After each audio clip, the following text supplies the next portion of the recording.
Boa tarde, meus irmãos. Seja o Senhor sempre engrandecido no meio do seu povo. Que a mão do Pai esteja sendo com cada um dos irmãos nessa tarde. Quero convidá-los para falar com Deus. Vamos clamar ao Senhor nesse momento. Grande é o teu nome, Pai. Louvado e exaltado seja o Senhor. Tua grandeza, Pai, tua grandeza é tremenda e o teu agir é maravilhoso. Obrigado pelo privilégio de sermos chamados pelo teu nome, de pertencer a ti. Nós te adoramos e nós te amamos e nós te agradecemos, ó Pai, porque o Senhor se agrada de nós em Cristo Jesus. Louvado seja. Nos ajuda a ser humildes e a depender sempre da tua misericórdia. Deus amado, eu quero clamar a ti pelos nossos irmãos que estão enfermos. E aqui eu quero lembrar o nosso irmão Valdeci Marcolino, que o Senhor seja com ele ali no hospital, trazendo cura sobre ele. Clamamos por Sandra Campanha, pelo seu esposo, pelo Walter. Abençoa também esse casal. Seja, Pai, com os nossos enfermos como um todo, a nossa irmã Daci, ministra a tua graça sobre ela, o nosso irmão Clay, abençoa. Tua palavra nesse momento, vem falar conosco. Em nome de Jesus eu te peço a Deus. Amém, Senhor. Amém. Meus irmãos, eu gostaria de convidá-los a refletirmos sobre um dos assuntos mais preciosos da palavra, que é a graça de Deus. Abre, por favor, em Efésios, capítulo 2. Capítulo 2, o versículo 8 é o verso bem conhecido. Mas se você observar, já no verso 5, diz assim: E estando vós, ou estando nós, mortos em nossos delitos e pecados, nos deu vida juntamente com Cristo. Pela graça sois salvos. E aí no verso 8 reitera: Porque pela graça sois salvos, mediante a fé, isto não vem de vós, é dom de Deus. Meus irmãos, então a Bíblia, ela estabelece de uma maneira muito clara que a nossa relação com Deus é sempre pela graça. Precisamos entender isso. E quando nós falamos de graça, é importante nós entendermos que por mais que nós nos aprofundemos, estaremos sempre arranhando a ponta do iceberg, porque é uma riqueza muito grande, é maravilhosa. Nós somos condicionados a achar que a nossa dependência de graça é por sermos pecadores. E realmente, o fato de sermos pecadores nos faz ainda mais desesperados pela graça de Deus. Mas eu queria que nós entendêssemos que todos os seres, tanto os caídos quanto os não caídos, dependem da graça de Deus. Gostaria que você pensasse nisso. Abre em João capítulo 1, por exemplo.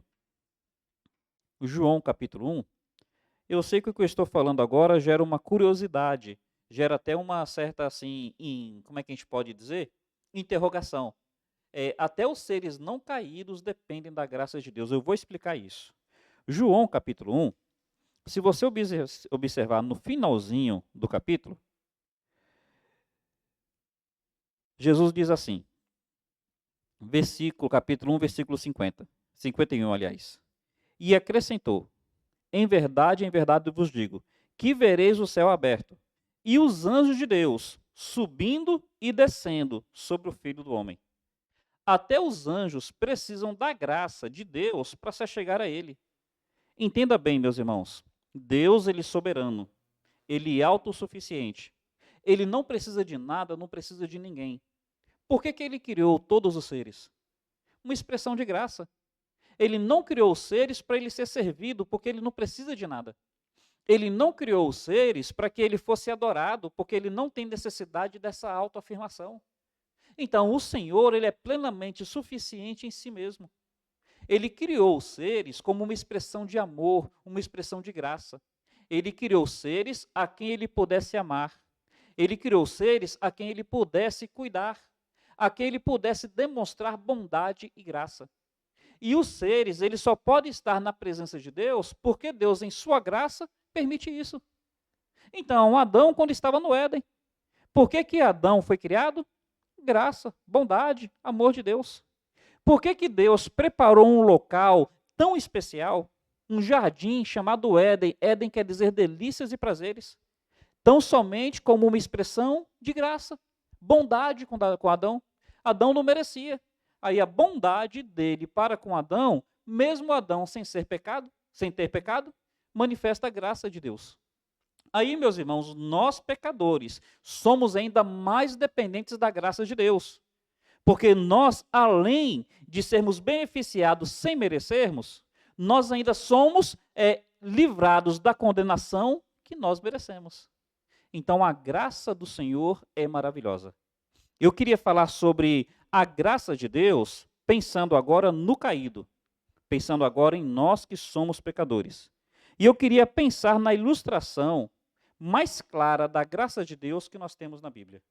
Então, a graça melhor ilustrada na Bíblia, aos meus olhos, está em Lucas, capítulo 15. Abre ali, por favor, Lucas, capítulo 15. Você vai perceber como é que a graça ela é tão belamente ilustrada na situação que a passagem nos traz. Lucas, capítulo 15, começa fazendo uma distinção entre dois grupos de pessoas. Então, Lucas 15 começa dizendo assim: aproximando-se de Jesus todos os publicanos e pecadores para o ouvir. Percebe o primeiro grupo? Primeiro grupo, publicanos e pecadores. Quem eram esses? Eram aqueles que eram vistos como a ralé da sociedade. O que havia de pior, o que havia de mais depreciativo. Então, eram os publicanos e os pecadores. Eram aquelas pessoas que eram claramente vistas como erradas, como errantes. Primeiro grupo. Esses se aproximaram de Jesus para ouvir. No versículo 2, mostra o segundo grupo. E murmuravam os fariseus e os escribas. Enquanto que os publicanos, os pecadores, eram vistos como o que havia de pior na sociedade, os fariseus e os escribas eram vistos como a nata, como a elite da sociedade. Então, o primeiro grupo, o que havia de pior. O segundo grupo, aos olhos humanos, o que havia de melhor. Então, se você perguntasse para o seu filho, o que você quer ser quando crescer? E o filho dissesse, eu quero ser um publicano ou um pecador, você ia repreender o filho. Se você perguntasse, meu filho, o que você quer ser quando crescer? E ele falasse naquela época, um fariseu ou um escriba, você iria elogiar o filho. Então está aqui os dois grupos de pessoas. Só que há um detalhe. O grupo mal visto se aproximou de Jesus para o ouvir. E o grupo bem visto, o texto fala que ele murmurava contra Jesus, dizendo, este come e bebe com pecadores. Então esse grupo bem visto está criticando Jesus porque Jesus se aproxima de pecadores e de publicanos, porque ele os recebe. O que está faltando aqui nesse grupo? Está faltando duas coisas. Primeiro, manifestar graça para com os publicanos e com os pecadores. E segundo, entender que eles também precisam da mesma graça. Da mesma graça. Meus irmãos, precisamos perceber isso. Olha, todos nós precisamos manifestar graça para com aqueles que nós vimos como rejeitados. E precisamos entender que dependemos da graça, porque sem graça nós também seremos rejeitados. Aí Jesus, então, vai contar 3 parábolas. E nessas 3 parábolas, ele vai nos mostrar que não é só que ele recebe publicanos e pecadores, é que ele gosta dos publicanos e dos pecadores. Então, assim, o que ele vai nos mostrar nessas parábolas não é apenas que ele faz isso forçadamente, faz isso por um senso de obrigação. Um exemplo, de repente chega um mendigo, e esse mendigo está mal sujo, está mal cheiroso, e ele quer almoçar com você. Aí você vai deixar ele sentar na sua mesa, de repente, porque você, assim, acha que é a sua obrigação como ser humano, como cristão. Mas você realmente vai ficar incomodado com a presença dele ali. Você está fazendo não é porque você gosta dele, é porque você sente como um senso de obrigação. Jesus vai dizer que ele recebe os publicanos, os pecadores, mas ele recebe não é como quem é forçado, como está quem ali cumprindo uma obrigação. Ele recebe com alegria, ele recebe com amor. E olha como é que ele vai dizer então, na primeira parábola, que é a parábola da ovelha perdida. Olha, qual de vocês, tendo 100 ovelhas, lá no deserto, quando for contar, sentir a falta de uma, qual de vocês que vai deixar as 99, vai em busca daquela que se perdeu, e quando encontrar, vai pegar e vai colocar sobre os ombros, e vai trazer, E então, com alegria, vai chamar todo mundo e vai dizer: olha, a minha ovelha que estava perdida, eu peguei de volta. Meus irmãos, quando nós olhamos o texto de uma maneira, como é que a gente pode dizer, platônica, de uma maneira romântica, nós achamos que isso é o que naturalmente aconteceria com qualquer pastor. Mas, meus irmãos, de forma prática, pense bem, você tem 100 no deserto. Deserto, elas podem se debandar. No deserto pode vir um lobo, pode vir um urso, pode vir um leão. No deserto pode vir o salteador. Aí, quem é que vai arriscar 99 por causa de uma? A graça de Deus a nossa mente não alcança. Veja além. Quem é que no final do dia, sabe, está cansado, tomou sol o dia inteiro? Olha, à noite tudo escuro porque é deserto. No deserto você não enxerga nada à noite. Quem é que no final da noite percebe que tem esse trabalho e vai buscar com alegria? Quem é que faz isso com alegria? Meu irmão, quando a gente olha para o texto de uma maneira assim, platônica, de uma maneira romântica, a gente acha que qualquer pastor faria isso. Mas traz para a prática. Aí está dizendo que quando encontra a ovelha, o que faz? Coloca sobre os ombros. Meus irmãos, sabe qual é o normal do pastor? O normal do pastor é pegar um cajado, que é um pedaço de madeira, que tem um gancho na ponta. É enganchar a ovelha e sair arrastando. E quando coloca a ovelha na direção certa, começa a fustigar a ovelha com a vara. O normal do pastor não é pegar a ovelha e colocar sobre os ombros. E o texto está dizendo que aqui ele fala que faz isso com alegria. E que quando chega, olha, trabalhou o dia inteiro. Chegou à noite, está cansado. E cansado à noite tem que se esgueirar pelo deserto escuro para encontrar a ovelha. Ao encontrar a ovelha, coloca sobre os seus ombros e traz. Quando ele chega, gente, pelo trabalho do dia, pelo esforço de procurar e pelo esforço de trazer a ovelha, ele vai estar cansado. O desejo dele é ir dormir. Aí está dizendo que esse pastor, ao invés de chegar cansado e dormir, ele vai reunir todo mundo e vai dizer: olha, se alegrem comigo. Então, o que Jesus está mostrando é que a graça do Senhor, essa graça é tão maravilhosa, que faz com que Jesus olhe para nós não como peso. Que Jesus se esforce por nós, não como quem está murmurando, como quem está gemendo. Jesus recebe publicanos e pecadores, não como se fosse algo difícil para ele, mas como algo agradável para ele. Meus irmãos, a graça do Senhor é algo que a nossa mente não consegue alcançar. Às vezes, o que acontece? Chega aquele parente que você tem, ou que eu tenha, e aquele parente já queimou todos os cartuchos com a gente. Ele, de repente, é preguiçoso, você já deu trabalho, ele não quer trabalho. Esse parente, de repente, ele é irresponsável, toma dinheiro emprestado e não paga. De repente, esse parente é alcoólatra ou é usuário de drogas. O fato é o seguinte, é que a família inteira já fez o que podia fazer. Aí ele vem te procurar. Aí você fala: vixe, vem esse camarada.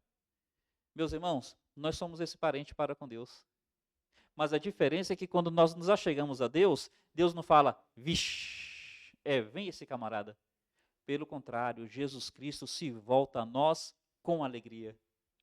A graça do Senhor, a nossa mente não consegue alcançar. E aí Jesus Cristo vai dizer que assim como esse pastor, ele vai se alegrar, vai dizer assim, ó: existe mais alegria no céu por um pecador que se arrepende do que por 99 que acham que não precisam de arrependimento. Então Jesus está dizendo: olha, gente, eu estou mais feliz com esses publicanos e pecadores, porque eles realmente estão querendo desfrutar da graça que eu ofereço. Eu tenho mais felicidade com eles, que sabem que precisam de graça, do que com vocês, que nem querem manifestar graça para com ele e nem percebem que precisam da graça que eu ofereço. A graça está sendo ilustrada dessa maneira. Ela é maravilhosa e ela precisa ser valorizada. Ela se manifesta maravilhosa para com os publicanos e pecadores e ela precisa ser valorizada pelos fariseus e os publicanos. Jesus, ele vai reiterar essa ilustração de graça, trazendo agora uma outra situação. Ele vai falar então da mulher que tem 10 moedas. E quando ela vai contar, ela perde uma das moedas. Tem tradução que fala dracma. Bom, eu já fiz um cálculo sobre o valor de uma dracma e o valor não era muito expressivo, não. Então vamos colocar aí, estourado, R$ 5. Na realidade, era um quarto ou era a metade de $1. O dólar hoje está em 5 e pouco, então seria o valor aí de R$ 3, menos de R$ 3. Mas vamos fazer de conta 5. Pensa comigo, você tem R$ 5, você tem R$ 50. Você vai contar à noite, você percebe que faltou 5. Aí ele está dizendo, olha, quem é que a mulher, ela vai varrer a casa a noite inteira? Meus irmãos, tentem pensar na época. Naquela época não existia o chão do jeito que é hoje. A gente põe um porcelanato claro, fica mais fácil de enxergar naquele porcelanato. Naquela época era chão batido. Pensa comigo também que naquela época não existia luz elétrica. O que existia era lamparina. O que existia era o que nós chamamos de candeeiro, talvez. Aí ele está dizendo, olha, quem é a pessoa que vai pegar os móveis, vai remover os móveis do lugar, vai varrer a casa inteira à noite, à luz de uma lamparina? Quem é que vai fazer isso tudo em busca de um valor tão ínfimo de R$ 5? Você já tem 45. Quem é que vai ficar atrás daqueles outros 5 a noite inteira? O normal da pessoa não seria esperar até o outro dia, porque no outro dia estaria claro? O normal da pessoa não seria falar assim, olha, eu não estou desesperado pelos 5 porque eu ainda tenho 45? Então, Jesus está dizendo, olha, o que vocês não estão dispostos a fazer, porque vocês acham que não tem valor, eu estou disposto a fazer porque eu atribuo valor. Vocês olham para esses pecadores, para esses publicanos, e vocês acham que eles não têm valor. Vocês pensam nas ovelhas, já que tem 99, aquela última pode não ter tanto valor para vocês. Eu atribuo valor. Vocês olham para as moedas e vocês pensam, olha, no meio de 10 moedas, uma de apenas R$ 3, para mim pode não ter tanto valor. Vocês acham assim? Vocês olham para esses publicanos, para esses pecadores, e vocês pensam que eles são apenas uma moeda, que não precisa procurar muito, que não precisa se esforçar por essa moeda. Olha, eu quero dizer para vocês que comigo é diferente. Eu atribuo valor ao publicano, eu atribuo valor ao pecador. Eu na minha graça. E ele vai insistir em dizer, quando encontra a moeda, reúne as amigas, meus irmãos, foi de noite. Quem é que vai chamar as amigas, meia-noite, 2 horas da manhã, para dizer, olha, é que eu encontrei uma moeda de R$ 3. Aí eu queria que vocês festejassem comigo. Quem é que vai fazer isso? Aí Jesus está dizendo, olha, eu me alegro de tal forma com essas pessoas, que aqueles que estão à minha volta não entendem a minha alegria. Ele está dizendo isso, olha, vocês não imaginam como é que eu estou alegre com esses publicanos, com esses pecadores, que aceitam me ouvir. Vocês são como aquelas mulheres que seriam chamadas de madrugada. Vocês iam dizer, me acordaram por causa de R$ 3? Me chamaram aqui só para dizer que encontraram R$ 3? Então, vocês acham que encontrar essas pessoas não tem valor para mim, mas para mim tem. Meu irmão, vamos pensar um pouquinho nisso daqui? Festa de conferência de igreja, aí é uma conferência evangelística, alguma coisa assim, e de repente faz-se um apelo. E nesse apelo vem um médico à frente para dizer, hoje eu aceitei Jesus. Vem o advogado, vem o engenheiro. De repente vem aquelas pessoas que têm status social. Aí os outros falam, puxa, que bênção, que maravilha. Mas faz de conta que não veio ninguém, apenas um mendigo. Não veio ninguém, apenas um anônimo, um desconhecido. Meus irmãos, olha, vamos parar para pensar um pouco? A tendência do homem é se alegrar mais com o médico do que com o mendigo? É se alegrar mais com o juiz do que com o mendigo? Meus irmãos, Jesus está dizendo, olha, assim como as mulheres, elas não entenderiam a alegria da outra que encontrou uma moedinha de R$ 3, porque para aquelas pessoas R$ 3 não é importante, Vocês não entendem a alegria que eu tenho nesses publicanos e nesses pecadores, porque para vocês, eles não são importantes. Mas eu me alegro. Eu estou comendo com eles, não como sente isso por obrigação, por alegria, por devoção. E aí, meus irmãos, olha que nós precisamos entender isso. Mais alegria por um que se arrepende do que por 99 que acham que não precisam de arrependimento. Jesus está dizendo, olha, eu me alegro mais com os publicanos e com os pecadores do que com vocês. Não é que eu esteja fazendo acepção de pessoas, é que esses percebem a graça e estão valorizando a graça. Vocês não percebem a necessidade que vocês têm dessa mesma graça. Vocês nem usam graça para com eles e nem buscam a graça que eu ofereço. Percebe que é isso que o Senhor está procurando ensinar? Quero terminar com a última ilustração que Jesus faz, que é a ilustração mais rica de todas. Então, das histórias da Bíblia, já foi colocado que essa é uma das histórias mais belas, não apenas da Bíblia, mas de toda a literatura, antiga e contemporânea. É a do filho pródigo. Então, vai mostrando como é que esse filho pródigo, no primeiro momento, ele se mostrou alguém que não deveria ser buscado. Ele chega no pai, pai, me dá parte dos meus bens, porque eu quero viver a minha vida. Primeiro, olha, ele não entendia que o que ele tinha era graça e não direito. Ele fala, me dá parte dos meus bens. Meu irmão, o que nossos pais têm não é nosso. Será trazido a nós não por um direito nosso, mas por uma expressão de graça e de amor dos pais. Foram eles que trabalharam, foram eles que conquistaram.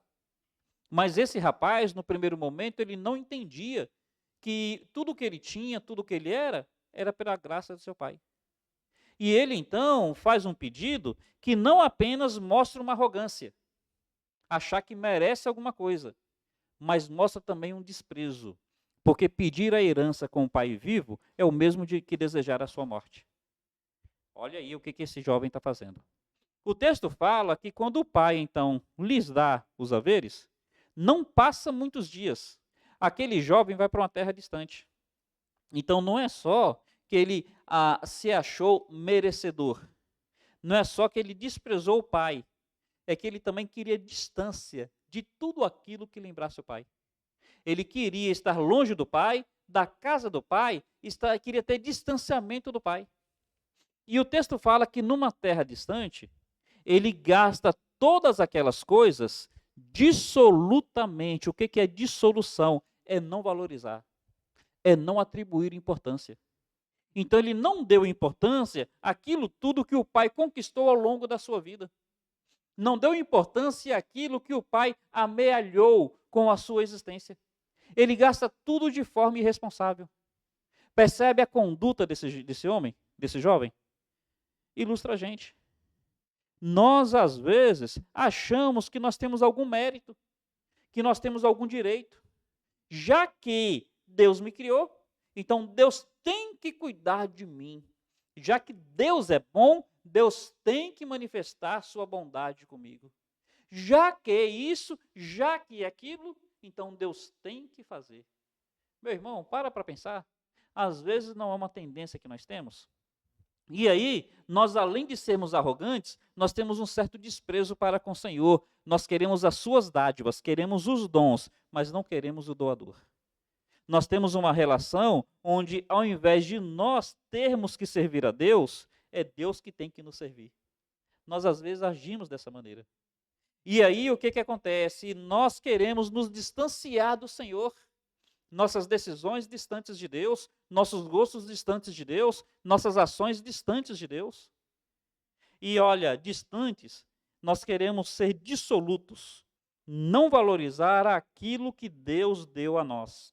Deus nos fez a sua imagem, nós dissolutamente distorcemos a imagem de Deus em nós.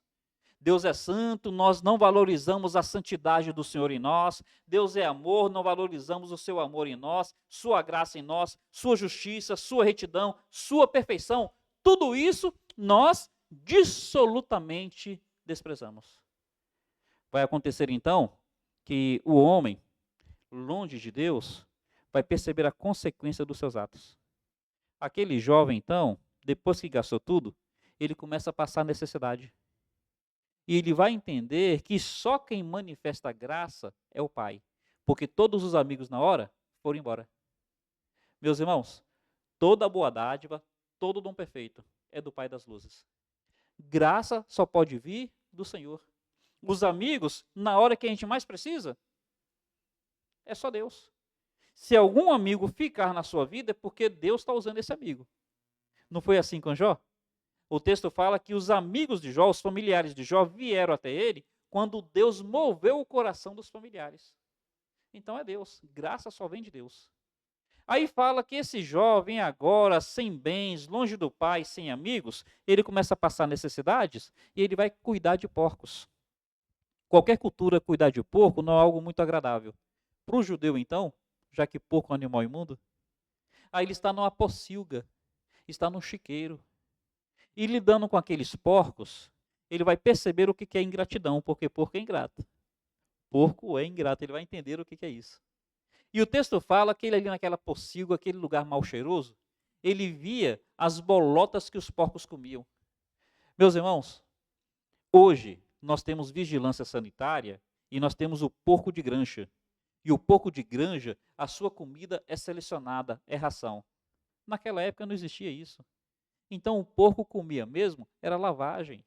Aquelas bolotas não era nada apetitoso, não era nada agradável.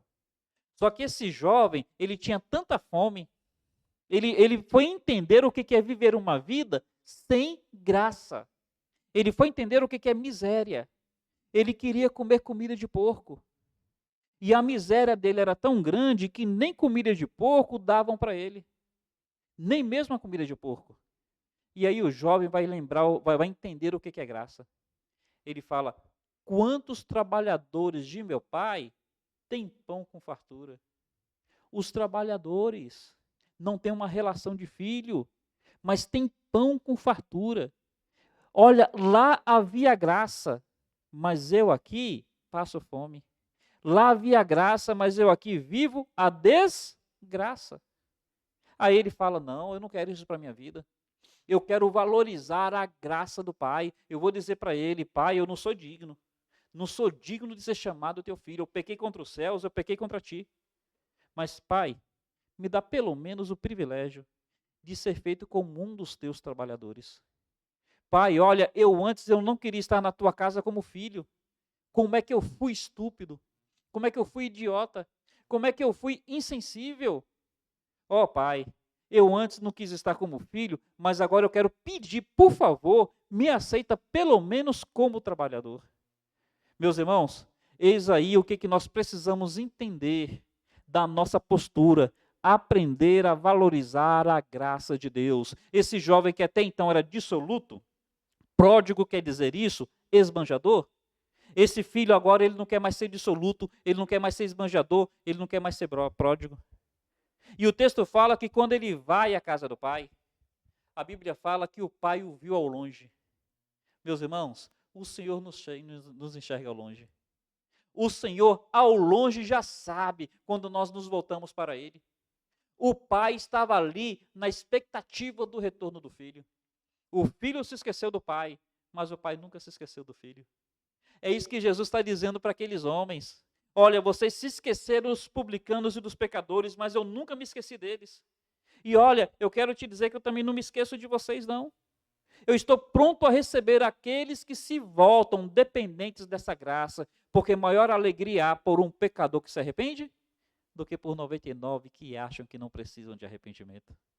Aí quando o pai vê ao longe, o pai corre até o filho. O filho vem com o discurso pronto. Pai, pequei contra o céu diante de ti. O pai nem deixou o filho terminar, porque, meus irmãos, a graça do Senhor não está procurando respostas nossas. A graça do Senhor, olha, tão somente quer um coração quebrantado, tão somente quer um coração arrependido. O Senhor nem espera o filho terminar. Ele diz que o texto fala que o pai o abraça.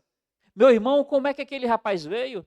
Veio de uma pocilga, de um chiqueiro, veio maltrapilho, veio sujo, veio mal cheiroso, mas o pai, na sua graça, abraça o filho do jeito que o filho estava. Jesus recebe o publicano e o pecador do jeito que o publicano e o pecador estão.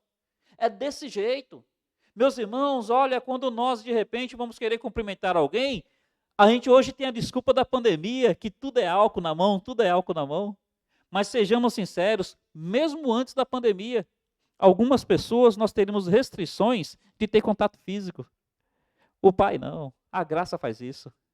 E aí então ele beija o filho maltrapilho, meu irmão, o filho mal cheiroso, o filho vindo de uma pocilga, ele beijou o filho. Tenta imaginar o filho com lama no rosto.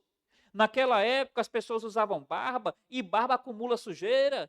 Pensa o filho com sujeira na barba e o pai beija o filho daquele jeito. A graça de Deus nos recebe do jeito que nós estamos. A graça do Senhor nos aceita na condição que nós nos voltarmos a Ele. Seja como for, o Senhor está pronto para te beijar. O Senhor está pronto para te abraçar. O Senhor está pronto para te receber. E aí então, o pai vira para os servos e fala, olha, põe sandália nos seus pés. Na cultura, estar descalço era símbolo de ser escravo. Não, na minha casa não tem escravos. Põe sandália nos pés dele. Meus irmãos, a graça não permita que ninguém vive descalço. A graça não permita que nós vivamos como escravos, como pendentes. Põe um anel no seu dedo, porque anel é posição de honra. Olha, eu não vou ter você como empregado, porque na casa do Pai, a sua graça não quer nos ter como empregados, quer nos dar o título de filhos. Põe a ele a posição de honra que ele tinha antes, um anel no seu dedo. Olha, mate o novilho cevado, o melhor. A graça de Deus faz com que ele dê o melhor para aqueles que se voltam para ele. Meus irmãos, pela graça de Deus, esses publicanos, esses pecadores, agora são filhos do Deus Altíssimo, o bezerro cevado. O melhor para aqueles que se voltam ao Senhor. A graça de Deus faz isso. E então ele diz assim, façamos festa, cantemos, nos regozijemos, nos alegremos, não pelo que aconteceu com meu filho, mas porque meu filho voltou. Olha, o que aconteceu lá não me importa. O que ele fez com o meu dinheiro, o que ele fez com os meus recursos, não me importa. Sabe o que importa? É que ele voltou. Estava morto, mas agora reviveu. A graça de Deus não fica olhando para os erros que a gente cometeu no passado, para as loucuras que a gente praticou. A graça de Deus fica olhando para o agora. E o agora é que meu filho voltou. Oh, meu irmão, a graça de Deus é maravilhosa. Louvado seja o seu nome por essa expressão de graça e porque a expressão plena de graça está em Cristo Jesus. Eu disse outro dia, eu quero reiterar, a graça do Senhor é um oceano imenso, um oceano que tem água para quem nada, para quem navega e para quem mergulha. Meus irmãos, mergulhemos na graça e deixemos que a graça também nos inunde por dentro e por fora. Vivamos a graça do Senhor. E dependentes da graça do Senhor, olha, contagiemos as pessoas com essa graça maravilhosa. Eu confesso para os irmãos que eu fico triste comigo quando eu não consigo transmitir a graça do Senhor. Que Deus me ajude a corrigir isso na minha vida. A graça de Deus já te alcançou? Sente que você precisa transmitir essa graça para aqueles que estão à sua volta? Para sua esposa, para o seu marido, para os seus filhos, para os seus pais? Graça para com a sua igreja, graça para com seus familiares, graça para com seus visitantes. Meus irmãos, em nome de Jesus, que essa graça maravilhosa, seja uma expressão de vida pelo povo de Deus. Louvado seja o nome do Senhor. Vamos clamar ao Pai agora. Deus amado, muito obrigado pela tua palavra, pela riqueza dela. Senhor, é uma palavra viva, é uma palavra que fala ao coração do teu povo. Te peço para que algo nessa tarde tenha sido dito para abençoar aqueles que estão nos ouvindo. Em nome de Jesus nós te louvamos e nós te pedimos. Amém, Senhor. Amém. Meus irmãos, Deus os abençoe. Um carinhoso abraço. Amanhã, sábado, nós teremos a atividade dos jovens na igreja, 19 horas. Domingo pela manhã teremos uma festa pelo batismo. E à noite outra festa pela ceia do Senhor. Contamos com a presença de todos. Um carinhoso abraço.